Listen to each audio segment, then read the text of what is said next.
Welcome to the final round of Poetry Out Loud. We don't always get a chance to do a final round, so this is very exciting. But we had a very clear, top six finalists here. So in the final round that we have at the high school, we always ask people to memorize a second poem. So they're going to come up and do the first poem, and then they'll go all the way through the order, and then we'll have a second poem as well. Because at the regional round, they do have to have actually 3 poems, 2 ready to go. So this is how we kind of are narrowing it down to who's going to represent us at the regional competition. So you guys as an audience, you know what to do. We've done this before. You competitors, you're ready to go. We do just want to thank our judges for today. We have Deirdre Callahan here. Thank you. And Christy Sally as well. Awesome. All right, if you do need a line at all, I'm just going to sit right there and I will be your accuracy person, okay? All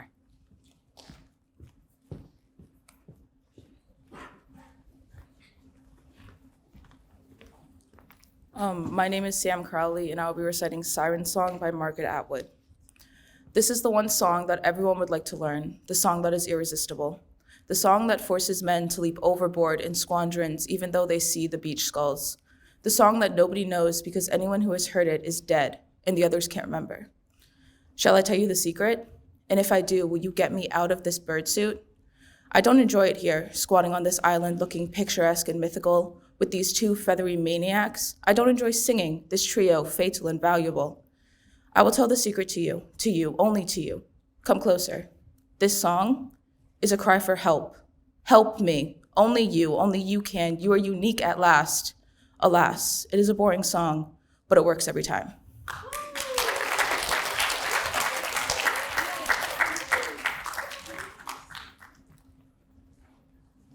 My name is Elijah Greenberg, and this is Altered After Too Many Years Under the Mask. I feel you judging me for becoming agoraphobic in someone else's house.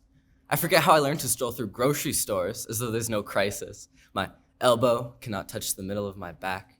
My fingers, though, have found every part of me. Soon, no migration of wild animals will be unknown to humans. We will chart, film, record, publish, archive, everything. Gives us something to do while we annihilate beauty. Poets, shoveling at a quarry that is really an ongoing crime scene investigation, a study in vomit imitating vast chronicles of the face. Whatever world we can hold, we will never agree our neglect was worth it. And whatever crazy we can imagine coming at us, double it. I found the perfect listening chair. Nothing but listeners who sit. I'm sitting in it now, listening to my friend the photographer, whose self-portrait I find reflected in eyes of her every photo. Thank you.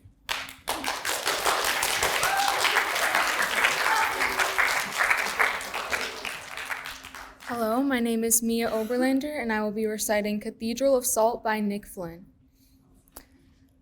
Beneath all this, I am carving a cathedral of salt. I keep the entrance hidden.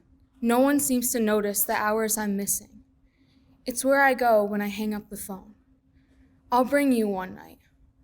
Neither you nor your soul is waiting for me at the end of this, I know that.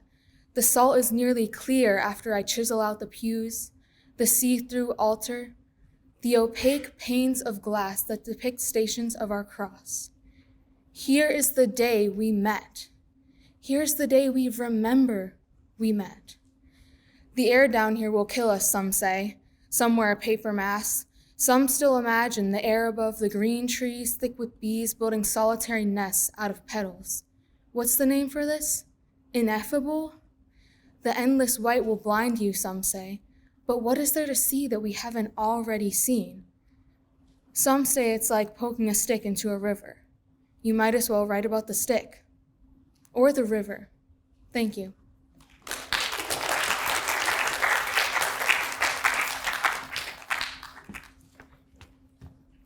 Hi, my name is Lake O'Reilly, and this is American Smooth.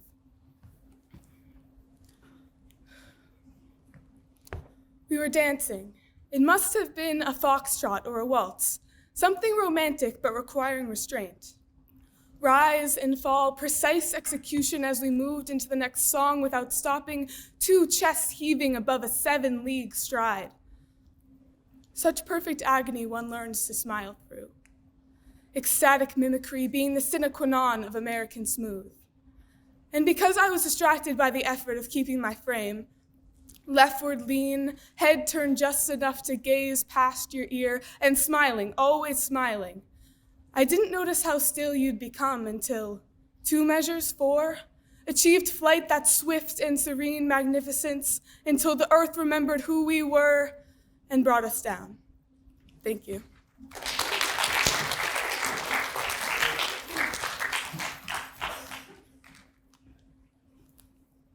My name is Jacent Wilby, and I'll be reciting the poem To the Oppressors by Polly Murray. Now you are strong, and we are but grapes aching with ripeness. Crush us, squeeze from us all the brave life inside these full skins. But ours is a strength potent with centuries of yearning, of being kegged and shut away in dark, forgotten places. We shall endure to still your senses in that lonely twilight of your winter's grief. Thank you.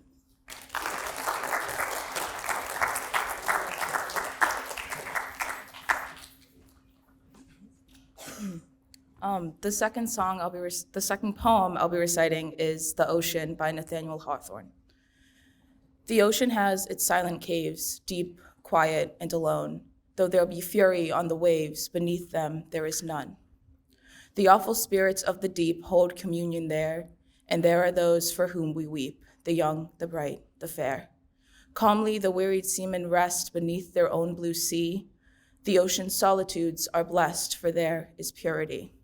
The earth has guilt, the earth has care, unquiet are its graves, but peaceful sleep is ever there beneath the dark blue waves.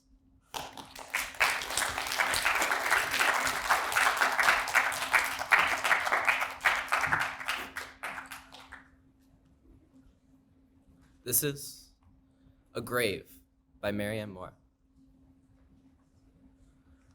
Man, looking into the sea, taking the view from those who have as much right to it as you have it to yourself. It is human nature to stand in the middle of a thing, but you cannot stand in the middle of this. The sea has nothing to give but a well-excavated grave. The firs stand in a procession, each with an emerald turkey foot at the top, reserved as their contours, saying nothing. Repression, however, is not the most obvious characteristic of the sea. The sea is a collector, quick to return a rapacious look. There are others besides you who have worn that look, whose expressions are no longer a protest. The fish no longer investigate them, for their bones have not lasted. Men lower nets, unconscious of the fact that they're desecrating a grave, and row quickly away, the blades of the oars moving together like the feet of water spiders, as if there were no such thing as death.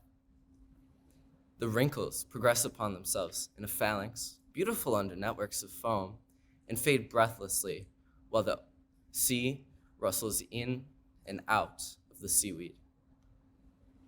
The birds swim through the air at top speed, emitting catcalls as heretofore. The tortoiseshell scourges about the feet of the cliffs, in motion beneath them.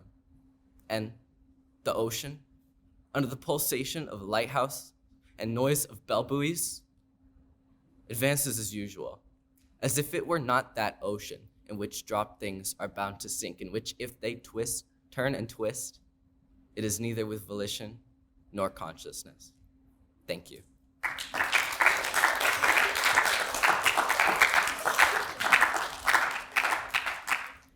This is A January Dandelion by George Marion McClellan. All Nashville is a chill, and everywhere, like desert sands, when the winds blow, there is each moment sifted through the air. A powdered blast of January snow.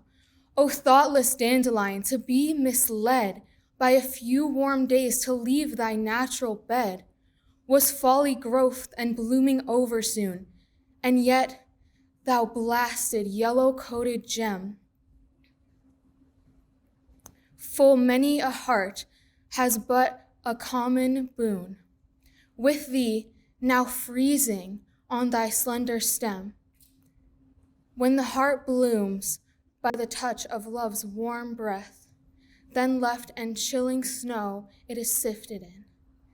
It still may beat, but there is blast and death to all that blooming life that might have been. Thank you.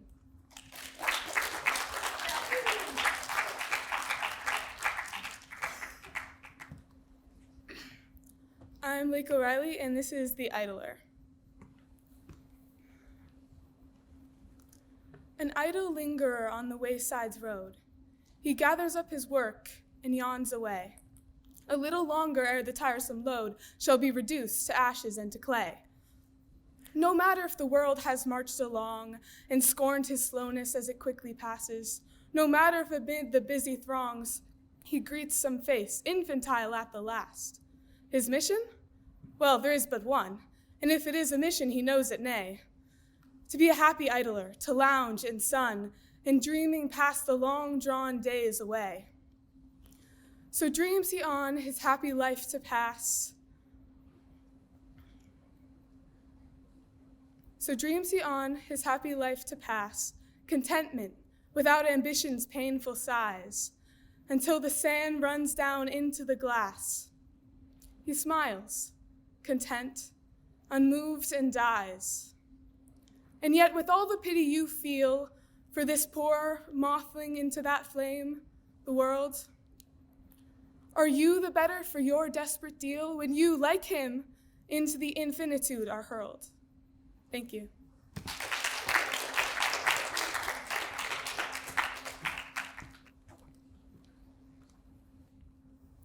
My second poem that I will be reciting is Respectability by Tina Boyer Brown.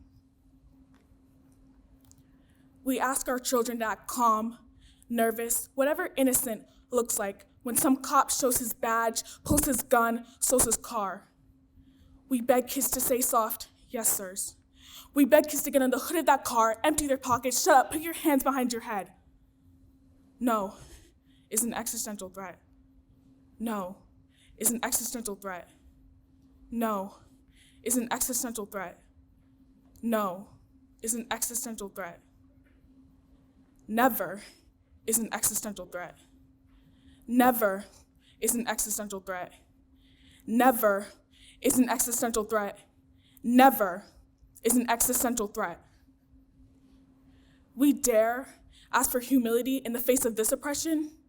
We have no idea what the threat feels like, but we know Brianna, Rakia, Sandra, Nia, Betty, Yvette, Miriam, Charisse, Ahmad, Trayvon, Eric, Laquan, Michael, Philando, Stephan, Alton, Amadou, Akai, Quintonio, Rumai, John, Jordan, Jonathan, Ronaldo, Kendrick, Ramarley, Kenneth, Robert, Walter, Terrence, Freddie, Samuel, George, Tamir, and more and more and more.